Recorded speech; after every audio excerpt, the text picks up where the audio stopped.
오늘의 말씀은 안식일에 회당에서 예수님께서 하나님의 나라의 그 말씀을 가르치시는 장면으로 시작되고 있어요.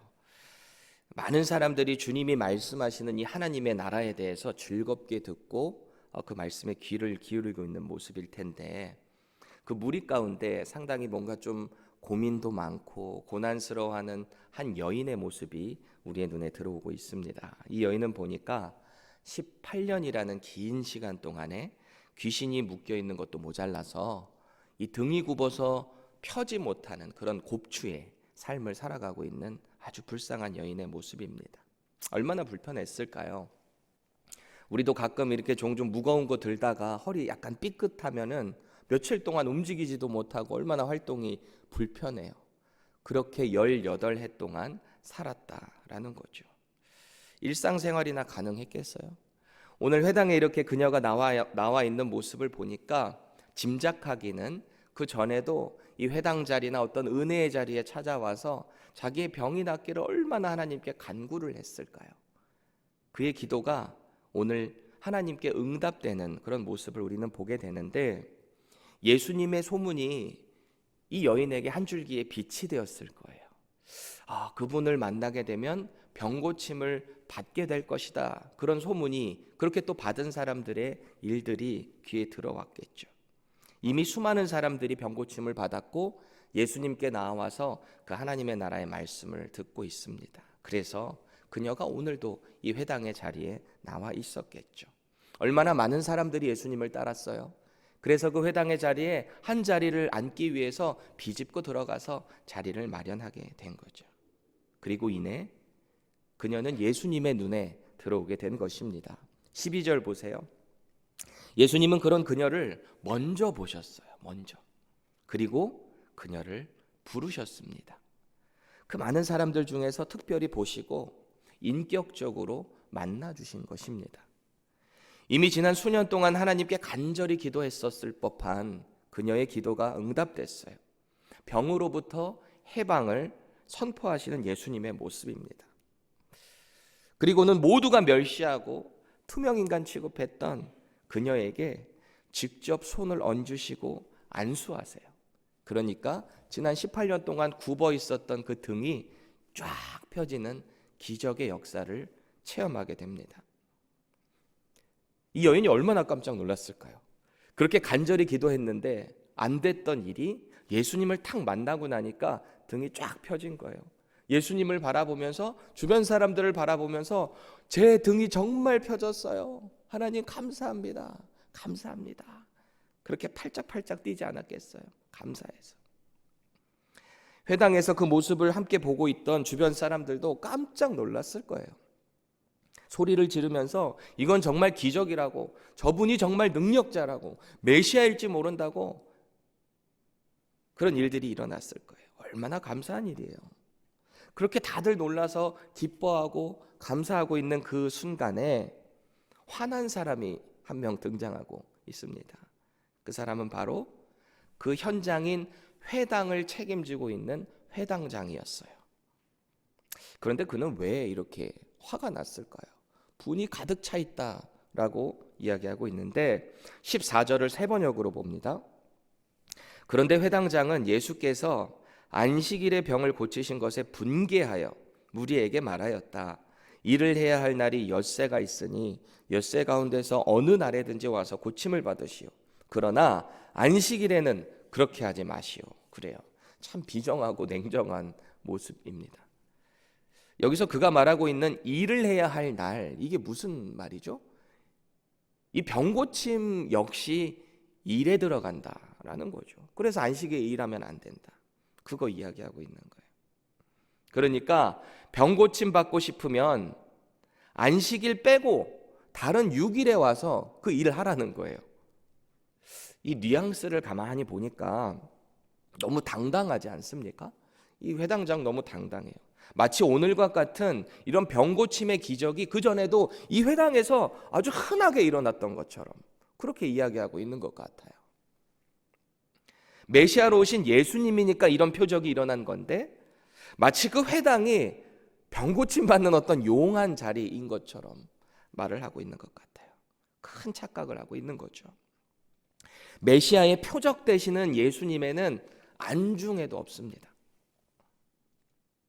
장로들의 유전으로 굳어진 안식일법, 너무나 세분화돼서 일 하나하나 하지 말아야 된다는 그 일로 오히려 백성들을 올가매는 그 짐, 무거운 짐, 그것에만 집중하고 있는 거예요. 우리는 질문을 가질 필요가 있어요. 최초에 하나님께서 모세에게 이 안식일 법으로 규정해 주셨던, 특히 십계명으로 넣어주신 그 안식일법, 얼마나 이 이스라엘 백성들에게 엄중했는가 질문을 해볼 필요가 있죠. 민수기 15장 32절 보실래요? 이스라엘 자손이 광야에 거류할 때에 안식일에 어떤 사람이 나무하는 것을 발견한지라. 그래요. 안식일법을 분명히 규정을 하나님께서 하셨어요. 이들은 광야 가운데 지금 가나안을 향해서 가고 있는 길이에요. 회막을 중심으로 해서 하나님의 그 명령에 따라, 하나님의 그 임재에 따라서 이동하는 그 광야에 있는 사람 중에 분명히 안식일에 일하지 말라고 했는데 나무를 하는 사람을 발견하니까 이들이 어떻게 했는가? 그 사람을 잡아다가 끌어와요. 근데 하지 말라고 했지 그 다음에 어떻게 될지를 아직 정확히 들은 디렉션이 없으니까 이 사람을 그냥 가둬둡니다. 그리고 이내 하나님의 명령이, 판결이 모세에게 떨어지는데요. 그 판결이 어떻게 되는가? 15장 35절 말씀 계속해서 볼게요. 온 회중이 곧 그를 진영 밖으로 끌어내고 돌로 그를 쳐 죽여서 여호와께서 모세에게 명령하신 대로 하니라. 그래요. 정말 이 안식일에 그 나무하는 것을 발견한 이 사람들이 있잖아요. 그를 이렇게 끌어왔어요. 근데 왜 그를 어떻게 하지 못했을까요? 자기들도 나름대로 생각할 때 저 같으면 이렇게 할지도 모르겠어요. 분명히 율법을 어기기는 했는데 뭔가 특별한 어쩔 수 없는 사정이 있었으니까 그러지 않았을까? 그렇다고 자기들이 어떻게 할 수는 없으니까 판결을 기다리기는 했지만 하나님께서 긍휼을 베풀어 주시지 않을까, 그런 생각을 했을지 모르겠어요. 그런데 웬걸요? 하나님은 사형을 선언하시는데 그냥 사형 선언이 아니고 진 밖으로 끌고 나가서 그를 공동체가 돌로 쳐서 죽이라고 명령을 하셨어요. 사형이 집행된 후에 하나님께서는 이스라엘 사람들에게 이런 명령을 또 하시는데, 옷단 귀 매듭 짓는 그쯤에다가 옷술을 만드는데 거기에 청색을 더 입혀서 달고 다니라고 명령을 하십니다. 왜 그렇게 하셨나요? 민수기 15장 39절입니다. 이 술은 너희가 보고 여호와의 모든 계명을 기억하여 준행하고 너희를 방종하게 하는 자신의 마음의 눈에 욕심을 따라 음행하지 않게 하기 위함이라. 그 옷에 달린 그 술을 볼 때마다 율법을 지키겠다는 다짐을 해야 되고요. 그 다짐 가운데 우리는 하나님의 백성이기 때문에 마음의 욕심과 음행을 버려야 한다. 그 술을 볼 때마다 기억하라라는 거예요. 이것이 안식일에 나무를 해서 죽은 사람 연결돼서 이거를 주셨다라는 거예요. 그러니까 이 문맥상으로 볼 때 안식일에 나무를 해서 이 죽은 사람의 행위는 하나님의 명령을 무시하고 또 무슨 이유에 했었는지 마음에 욕심이 가득 차서 그 일을 하게 됐다. 그래서 그는 죽었다라는 것입니다. 이것은 오늘 서기관과 바리새인들이 변질시킨 안식일의 세세한 이 법의 규정과는 전혀 다른 이야기입니다. 출애굽하는 이스라엘 백성에게 이 안식일을 허락하시면서 그 날에는 일을 하지 말고 각 회막에서 가족 공동체가 하나님을 기억하고 그 안에서 나를 지키라라고 말씀하셨어요. 예배하라는 거예요.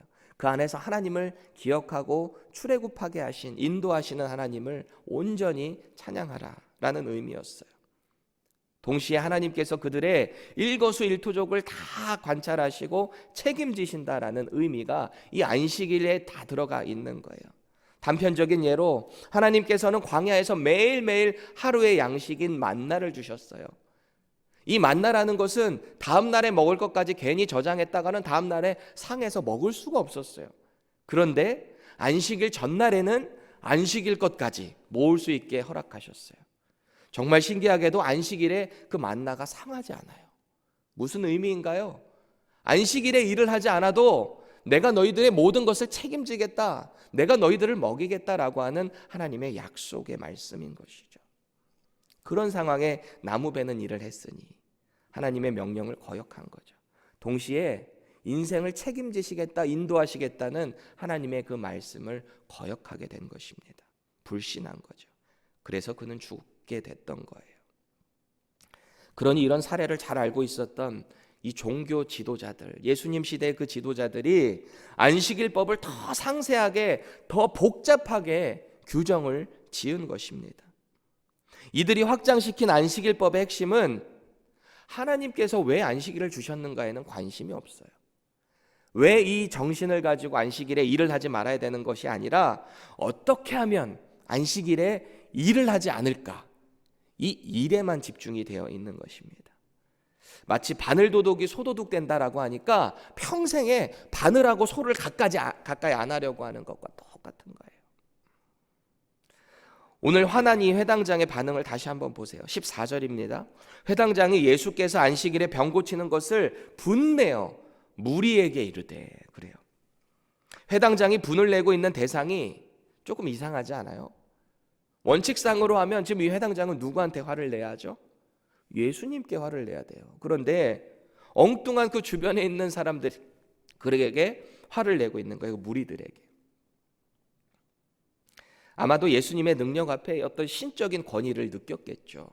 어떤 위압감을 느꼈겠죠, 이 회당장이. 그럼에도 불구하고 현재 자기가 고수하고 있는 이 안식일의 규정, 그리고 이 회당의 어떤 그 전통, 그것에만 집중을 하고 있는 것입니다. 하나님의 능력을 나타내시는 예수님을 배웠으면 최소한 그분의 위험 앞에 좀 더 겸손해지고 내가 뭐를 놓치고 있는 거지? 그것을 생각해 볼 필요가 있었어요. 최소한 분을 가라앉히고 그 능력을 행하신 예수님 앞에 내가 뭘 고쳐야지, 그걸 겸손하게 나아갈 필요가 있었어요. 그런데 그렇게 하기에는 이 회당장에게는 이 사회적인 지위가 걸리는 것 같아요. 회당의 장이라는. 그동안 철저히 장로들의 그 유전으로 사람들에게 권위를 드러냈었거든요. 안식일에는 이렇게 하면 안 됩니다. 율법에 의하면 이렇게 돼야 됩니다. 자기도 잘 안 지키면서 다른 사람들을 안식일법으로 단단히 올가맸었던 것 같아요. 그래서 오늘 예수님은 무리를 향해 분을 내는 그를 향해서 외식하는 자들, 마치 서기관과 바리새인들 다 꾸짖듯이 이 회당장을 꾸짖고 있는 거죠. 왜냐하면 그 역시 안식일법을 온전히 지키지 못하면서 다른 사람들에게만 무거운 짐을 지고 있기 때문입니다. 위선자라는 거예요. 이내 예수님께서는 안식일 규정의 핵심을 풀어주세요. 안식일에 가축에게, 자신들이 집에서 기르고 있는 그 가축에게 물을 줘서 풀어주고 물을 줘서 살리는 그 일을 하잖아요. 그런데 주님께서는 오늘 이 하신 일이 이 18해 동안 곱추가 되어서 살아가고 있는 마귀 귀신에게 그 영역의 지배 아래에 있었던 이 여인을 살리는 것 역시 하나님께서 하시는 일이다. 그의 피로를 채우셨다라는 것입니다. 그녀는 더 이상 사람들에게 소외받고 저주받는 여인이 아닌 예수님을 믿음으로, 만남으로 인해서 이제는 아브라함의 딸로 그렇게 부름을 받습니다. 하나님의 언약의 백성이 되었음을 선언하고 있는 것입니다. 예수님의 이런 통쾌한 가르침에 두 종류의 반응이 무리 가운데 나타나는데요. 17절 보세요. 첫 번째는 주님을 반대하던 사람들이 반박할 수 없는 그 예수님의 진리의 말씀에 부끄러워합니다. 부끄러워한다라는 것은 그냥 그 상황을 부끄러워할 뿐이지 돌이키지는 않는다라는 거예요. 여전히 예수님을 반대하고 있는 것이에요. 반면에 다른 무리들은 예수님을 영광스럽게 받아들입니다. 그리고 함께 기뻐합니다. 이분이야말로 자기들을 구원해 주실 분이다. 이들이 이렇게 생각했을지 모르겠어요. 이전에 느껴보지 못한 자유함을 경험한 거예요. 속이 아주 시원한 것 같아요. 자기들을 올가매고 있었던 그 율법이 아니라 이 장로들의 유전으로 만들어진 그 유전들이 깨끗하게 가벼워진 듯한 느낌을 경험했을 거예요. 오늘 주님은 이들의 다른 이 반응을 보시면서 이 일과 자연스럽게 연결하시면서 하나님 나라에 대한 두 가지 비유를 말씀하신 거예요. 18절에 그러므로 예수께서 이르시되, 연결되고 있는 연결선상이다라는 거죠. 안식일의 참된 의미와 연결해서 하나님의 나라에 대한 말씀을 하시는 거예요. 그래서 두 가지 비유를 하시는데, 첫 번째 비유 19절입니다. 채소밭에 갖다 심은 겨자씨 한 알과 같다. 하나님 나라가 그렇다는 거예요. 비유니까 적용이 필요한 거잖아요. 여기서 겨자씨를 자기 밭에 심은 사람, 이 사람은 누구를 이야기하는 걸까요? 바로 하나님을 비유하고 있는 것입니다. 씨 중에서도 가장 작은 씨, 너무도 흔해서 귀하게 여겨지지 않는 이 겨자씨는 누구를 이야기하고 있는 걸까요? 이 땅에 가장 낮은 자로 오신 예수 그리스도를 이야기하고 있어요. 그리고 공중의 새들, 안식을 취하고 있는 이 새들은 누구를 의미하고 있을까요? 예수님께 나와서 구원받은 열방의 영혼들을 이야기하고 있는 것입니다. 비록 눈에 잘 보이지도 않고 연약해 보이는 이 작은 씨 하나가 크게는 2m까지 자란다는 나무가 돼서 새들의 안식처가 되듯이, 하나님의 나라는 예수님을 통해서 그렇게 자란다라는 것입니다. 생명이 있다라는 것입니다. 하나님 나라의 두 번째 비유 보세요. 21절입니다. 누룩과 같다라고 그래요. 가루 서말이다라는 것은 당시 한 가족 10명이 먹을 수 있는, 빵을 만들 수 있는 가루를 뜻해요. 거기에다가 누룩 조금을 탁 넣게 되니까 맛있고 부풀어 오르는 빵이 되게 한다라는 거죠. 작은 양의, 소량의 그 누룩이 그렇게 변하게 하는 거죠. 하나님 나라는 이와 같이 변화시키는 역동적인 힘을 가지고 있다라는 것입니다. 우리가 오늘 주목해야 할 것은, 오늘 주님께서 이 두 가지 하나님 나라의 비유를 말씀하시면서 앞선 안식일에 병 고쳐주신 그 일과 연결하고 있다라는 것입니다. 종합해보면 18년 동안 이 사탄에 매여서 허리가 굽어 있었던 비참한 삶을 살던 여인, 그 여인을 만나주시고 병 고쳐주시고 딸로 삼아주신 예수님의 그 은혜를 우리는 보게 됩니다. 천하고 연약한 자들에게 이 복음이라는 하나님 나라의 겨자씨, 누룩을 허락하신 거죠. 인생의 고난 가운데 직접적인 필요를 해결해 주실 뿐만 아니라 매여 있던 것으로부터 자유함을 선언하셨어요. 이것이 바로 하나님의 뜻이고 하나님 나라의 비밀인 것입니다. 기억해야 할 것은 예수님을 통해서 그것이 가능했다라는 것입니다. 저와 여러분은 이 하나님의 나라를 이 땅에서 얼만큼 누리고 계신가요? 우리 안에 심겨진 예수 그리스도의 그 복음의 씨앗을 얼마만큼 우리의 삶 속에서 성장시키고 계신가요? 우리가 가는 곳마다 마치 누룩이 이 가루 서말을 변화시키고 부풀리게 하는 것처럼 얼마나 우리를 통해서 주변을 변화시키고 있나요?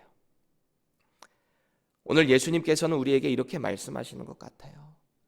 사탄의 권세에 매여 있던 너희들을 내가 해방시켰다. 인생의 모든 고난과 필요들을 다 내가 책임질 것이다. 너희에게 심겨진 복음의 씨앗으로 날마다 자라가라. 그리고 가는 곳마다 내가 너희들에게 준 그 복음으로 세상을 변화시켜라. 그런데 이 성장의 변화는 우리의 힘으로 결코 할 수 없습니다. 그래서 예수님께서도 당시 제자들에게 이런 약속하시잖아요. 볼지어다 내가 세상 끝날까지 항상 너희와 함께 있을 것이다. 나는 지금 너희들이 거할 처소를 준비하러 가지만 내가 또 다른 보혜사를 보낼 것이다. 그가 내가 하는 일을 너희들에게 기억하게 할 것이고 내가 한 일보다 너희가 더 큰 일을 하게 할 것이다. 그를 의지하라. 성령님을 의지할 때 우리는 날마다 성령 충만한 삶을 통해서 이런 하나님 나라의 변화를 우리의 삶 속에서 선포하게 될 것입니다. 오늘 우리가 이 약속을 붙잡고 비록 우리는 작은 겨자씨와 같지만 작은 누룩과도 같지만 하나님 나라의 능력을 신뢰함으로 믿음으로 선포하는 복된 인생 되시기를 축원합니다. 기도하겠습니다. 하나님 나라의 능력은 비록 이 세상 사람들이 눈에 볼 때는 작은 것으로 시작되지만 그것에는 반드시 생명이 있어서 우리의 삶을 변화시키고 세상을 변화시킬 줄 믿습니다. 오늘도 비록 우리는 연약하지만 예수 그리스도를 붙잡고 오늘도 우리와 함께 하시는 성령 하나님을 의지해서 성령 충만하게 세상 가운데 주의 복음을 선포할 수 있는 복된 인생 되게 하여 주시옵소서. 오늘도 우리를 사용하여 주시옵소서. 예수님의 이름으로 기도합니다. 아멘.